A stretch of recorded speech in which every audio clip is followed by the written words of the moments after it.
If you're a heat and air conditioning technician or even a salesperson, what do you need to know about proof and your buyer pushing against you, and why does it matter? This is a super important question. I'm Scott Sylvan Bell. I'm coming to you live from Sacramento, California on a perfect day to talk about sales and a perfect day to talk about you. There's going to be a point where you meet with your buyer, whether you're a technician, whether you're sales, and they don't believe your diagnostic or your scope of work. So I'm going to tell you a couple of stories. At some point, you end up at a home and you have a passive buyer, you have an aggressive buyer. And it doesn't matter the personality, but they don't believe your scope of work. They don't believe your diagnostic. And this is why it's good for you to have proof. This is why it's good for you to know all the stated variables on pieces of equipment and all the repairs that you made. If you've got a 5 microfarad capacitor that's plus or minus 6%, that you're actually writing down that this unit has a 5 MFD capacitor rated to be a minimum of 4.7 and is currently working at 3.3 is bad. Sorry, it's bad, right? I got to be the bearer of bad news. I know that everybody thinks that they're going to get their repair done and it's going to be between $250 and $300. You have to be prepared for somebody to come back and give you some pushback, right? You're going to get pushback in your sales process. And sometimes what they're saying is, I don't necessarily know if that's true, all the way to you are a freaking liar, okay? Because people have this, their own belief in their head about what it's going to take based upon whatever they got in their bank account, based upon whatever their neighbor did, based upon whatever their family's telling you, based upon what bad reviews are on the companies in town. Okay, so like there's this whole pot of information. Like, Scott, what does this have to do with salespeople? I'm gonna say has to do with everything, because there's times where you may get called out and someone's on the path of getting 3 bids and you say they need a new line set because it's too small. It's a 5/8 on a 5-ton unit. Ooh, that's supposed to happen, right? It's a 20 by 30 return on a 5-ton unit when the furnace is up in the attic. Oh, that's supposed to happen.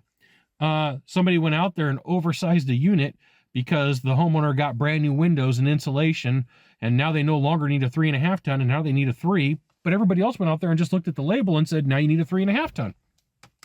You, my friend, have to be prepared to have this conversation and say, I'm sorry, I wish that were the case, but I'm smarter, I'm better, I'm more awesomer, and this is all super importante. And this right here is right why you should join HVAC Technicians Sales Secrets. I'll give you the goods, not in the Facebook group, not in the YouTube channel, which means private coaching, private training, discounted coaching, or discounted training.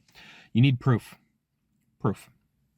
So when I was a technician, I would keep sizes of grills and say, here's how much that area flows. When I was a technician, I would keep like the different gauges of line sets. Like, it wasn't even a crazy document. It was just like, this is the range. It wasn't me saying it. It was written on a piece of paper. I had a whole Excel file of what a capacitor should test out at -6 and -10%. And you got to be aware that sometimes people do not have the moral courage to share what kind of work needs to be done. And so part of the test is when somebody comes up to you and they're giving you the pushback of going, you are a liar, you're a cheat, you're a fraud, of you just remaining calm and go, let's walk through it. Let's go back out to the equipment. Let's go look at the numbers. Let's go look at the stats. Oh, wait, hey, time out. I've got pictures all right here. I've got video. I'm at the Johnson's house. I'm looking at a capacitor. It's testing out at 4.3. The minimum it should test out is 4.7. The way that I know that is it's on the side of the capacitor. It says plus or minus 6%. Okay. So your ability to give some pushback, very calm, very relaxed. You know, there's a guy in town where I live, and a couple of technicians ran into this person from different companies. So if I mention this guy's name, even till today, I went to lunch the other day with one of my friends that was a tech that now owns a company, and I mentioned the name and he just got frustrated because we all had to deal with this dude. You know, he was a nightmare. So be prepared to have whatever conversation that you got to have to say, time out. Let's walk this through slowly. Now, I want to give you one last piece of advice. This buyer, this problem person, has the potential of pushing you into self-sabotage. And the way that that works is like this.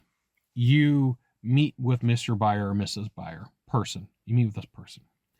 And you did everything right.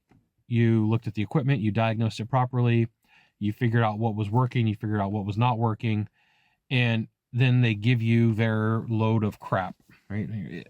Here you go. They give you their load of crap. And what you need to realize is if you hold on to that, you're going to take it into your next call, your next sales appointment, your next diagnostic. Let it go, right? Just go, thank goodness that call is over, and this call isn't my next call, and my next call wasn't my last call. I got better things to do. Just realize that if this person complains, that was their goal to begin with, because that's what they do to get their way. Sometimes they'll hold you as a digital hostage on some of the review sites. And even if they do, that's kind of what management is for. That's why you got to go. That's why we have managers, right?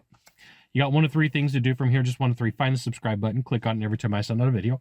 You'll get an update. 2, hit follow. 3, share this video with a friend. We'll see you soon. Thanks for watching.